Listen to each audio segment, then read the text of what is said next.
Prajwal Revanna pen drive ಫೈಲ್ಸ್ಗೆ ಸ್ಫೋಟಕ twist ಕೊಡೋದಕ್ಕೆ ಅಂತ ಮಾಜಿ ಡ್ರೈವರ್ ಕಾರ್ತಿಕ್ ತಯಾರಿಯನ್ನ ಮಾಡಿಕೊಂಡ ಹಾಗೆ ಕಾಣಿಸ್ತಾ ಇದೆ. ಕಾರಣ ನಿನ್ನೆ ಅಷ್ಟೇ ಅಧಿಕಾರಿಗಳ ಮುಂದೆ ವಿಚಾರಣೆಗೆ ಅಂತ ಸಾಕಷ್ಟು ದಾಖಲೆಗಳ ಸಮೇತ ಅವರು ಹಾಜರಾಗಿದ್ರು. ಪ್ರಮುಖವಾಗಿ ವಿಡಿಯೋ ಹೇಳಿಕೆ ರಿಲೀಸ್ ಮಾಡಿ ಹಿಂದೆ ನಡೆದಂತಹ ಘಟನೆಯ ಬಗ್ಗೆ ವಿವರಿಸಿದ್ರು. ಇತ್ತ ಹಾಸನದಲ್ಲಿ ಅಶ್ಲೀಲ ವಿಡಿಯೋಗಳ ವೈರಲ್ ಆದ ಮೂಲವನ್ನ ಎಸ್ಐಟಿ ಕೆದಕ್ತಾ ಹೊರಟಿದೆ. ಎಸ್ಐಟಿ ಅಧಿಕಾರಿಗಳು ಪ್ರಜ್ವಲ್ ರೇವಣ್ಣ ಮಾಜಿ ಕಾರ್ ಡ್ರೈವರ್ ಕಾರ್ತಿಕ್ನನ್ನ ಇಡೀ ದಿನ ವಿಚಾರಣೆಯನ್ನು ಕೂಡ ನಡೆಸಿದ್ರು. ಹಲವಾರು ಪ್ರಶ್ನೆಗಳನ್ನ ಕೇಳಿ ಡ್ರೈವರ್ನಿಂದ ಉತ್ತರವನ್ನು ಪಡೆದಿದ್ದಾರೆ. ಕಾರ್ತಿಕ್ ಮೊಬೈಲ್ ವಶಕ್ಕೆ ಪಡೆದು ಸೀಸ್ ಮಾಡಲಾಗಿದೆ. ಮೊಬೈಲ್ಗಳನ್ನು ಎಫ್ಎಸ್ಎಲ್ಗೆ ಕಳಿಸೋದಕ್ಕೆ ಸಿದ್ಧತೆ ಕೂಡ ಮಾಡಲಾಗಿದೆ. ಅಲ್ಲದೆ ವಿಡಿಯೋ ಹಂಚಿ ಹೆಣ್ಮಕ್ಳ ಮಾನ ಮರ್ಯಾದೆ ಹರಾಜು ಹಾಕ್ತವ್ರಿಗಾಗಿ ಎಸ್ಐಟಿ ಫುಲ್ ತಲಾಶ್ ಮಾಡ್ತಾ ಇದೆ. ಬಂದ್ಮೇಲೆ ನಾನು ಕೇಸ್ ಹಾಕ್ಲಿಕ್ಕೆ ಅಂತೇಳಿ ಹೋರಾಟ ಮಾಡ್ತಾ ಇರ್ತೀನಿ. ಹಂಗಾಗಿ ನನಗೆ ದೇವರಾಜೇಗೌಡರು ಇವ್ರ ವಿರುದ್ಧ ಹೋರಾಟ ಮಾಡ್ತಾ ಇರ್ತಾರೆ. ಬಿಜೆಪಿ ಮುಖಂಡರಾದಂಥ ದೇವರಾಜೇಗೌಡರು ಹೊಳೆನರಸೀಪುರದಲ್ಲಿ ಬಿಜೆಪಿ ಕ್ಯಾಂಡಿಡೇಟ್ ಆಗಿ ನಿಂತ್ಕೊಂಡಿರ್ತಾರೆ. ಹಂಗಾಗಿ ಇವ್ರ ಫ್ಯಾಮಿಲಿ ವಿರುದ್ಧ ಹೋರಾಟ ಮಾಡ್ತಾ ಇರ್ತಾರೆ. ನನಗೆ ಬೇರೆ ಯಾರಿಂದಲೂ ನ್ಯಾಯ ಸಿಗಲ್ಲ ಅಂತ ತಿಳ್ಕೊಂಡು ನಾನು ಇವ್ರ ಹತ್ರ ಹೋಗ್ಬಿಟ್ಟು ನನ್ನ ಕಷ್ಟ ಎಲ್ಲ ಹೇಳ್ಕೊಂತೀನಿ. ಅದಕ್ಕೆ ಅವರಿದ್ದವರು ನಿನಗೆ ಏನಾಗಿದೆ ನೋವು, ನೀನೇನು ಕಳ್ಕೊಂಡಿದ್ದೆ, ಪ್ರತಿಯೊಂದು ನಾನು ನಿನಗೆ ನ್ಯಾಯ ತೋರಿಸೋಂಥ ಕೆಲಸ ಮಾಡ್ಕೊಡ್ತೀನಿ ಅಂತೇಳಿ ನನಗೆ ಹೇಳಿರ್ತಾರೆ. ಅದು ನಂಬಿ ಅವ್ರ ಹತ್ರ ಹೋಗಿ ನಾನೆಲ್ಲ ಹೇಳ್ಕೊಂತೀನಿ.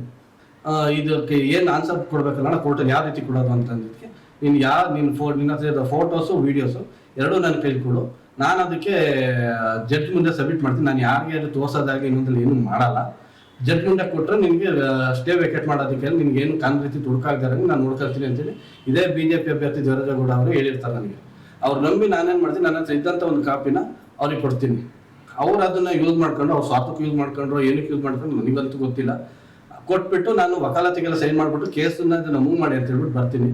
ಈಗ ನಿನ್ನೆ ಮೊನ್ನೆ ಅವರೇ ಮತ್ತೆ ಪ್ರೆಸ್ ಮೀಟ್ ಮಾಡಿಬಿಟ್ಟು ಮತ್ತೆ ಅವರ ಈ ಪೆನ್ ಡ್ರೈವ್ನ ಕಾರ್ತಿಕ್ ಬಂದ್ಬಿಟ್ಟು ನನಗೆ ಕೊಟ್ಟ, ಮತ್ತೆ ನಾನು ಬರೋಕ್ಕಿಂತ ಮುಂಚೆನೆ ಕಾಂಗ್ರೆಸ್ ಮುಖಂಡರಿಗೆಲ್ಲ ಕೊಟ್ಟಿದ್ದೀನಿ ಅಂತ ಹೇಳ್ಬಿಟ್ಟು ಸುಳ್ಳು ಅಪಾದನೆಲ್ಲ ಮಾಡ್ತಾವ್ರೆ.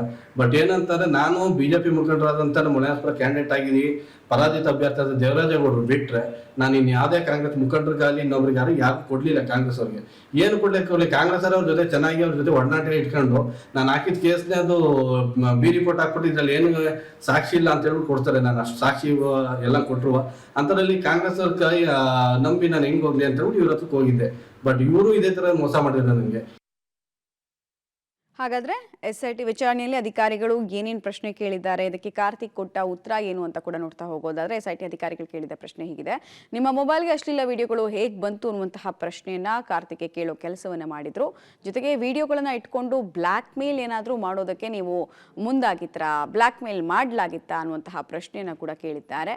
ಹಾಗೆ ಯಾರ್ಯಾರಿಗೆ ವಿಡಿಯೋ ಇದ್ದ ಪೆನ್ ಡ್ರೈವ್ ಅನ್ನ ಕೊಟ್ಟಿದ್ದೀರಿ ಅನ್ನೋ ಪ್ರಶ್ನೆಯನ್ನ ಕೂಡ ಅಧಿಕಾರಿಗಳು ಕೇಳಿದ್ದಾರೆ. ಜೊತೆಗೆ ದೇವರಾಜೇಗೌಡ ನೀವು ಪೆನ್ ಡ್ರೈವ್ ಕೊಟ್ಟಿದ್ದಾಗಿ ಹೇಳಿಕೆಯನ್ನ ಕೊಟ್ಟಿದ್ರ ಬಗ್ಗೆ ಕೂಡ ಇಲ್ಲಿ ಪ್ರಶ್ನೆನ ಕೇಳಲಾಯಿತು. ದೇವರಾಜೇಗೌಡಗೂ ಮೊದಲು ಈ ವಿಡಿಯೋ ಇರುವಂತಹ ಪೆನ್ ಡ್ರೈವ್ ಅನ್ನ ಯಾರಿಗೆ ಕೊಟ್ಟಿದ್ರಿ ಅನ್ನೋ ಪ್ರಶ್ನೆಯನ್ನ ಕೂಡ ಕೇಳಿದ್ದಾರಂತೆ. ಇನ್ನು ವಿಡಿಯೋ ವೈರಲ್ ಮಾಡಿದ್ದು ನೀವೇನಾ, ನಿಜ ಯಾವುದು, ಇದರಲ್ಲಿ ಸತ್ಯಾಂಶ ಯಾವುದು ಅಂತ ಕೇಳಲಾಗಿದೆ.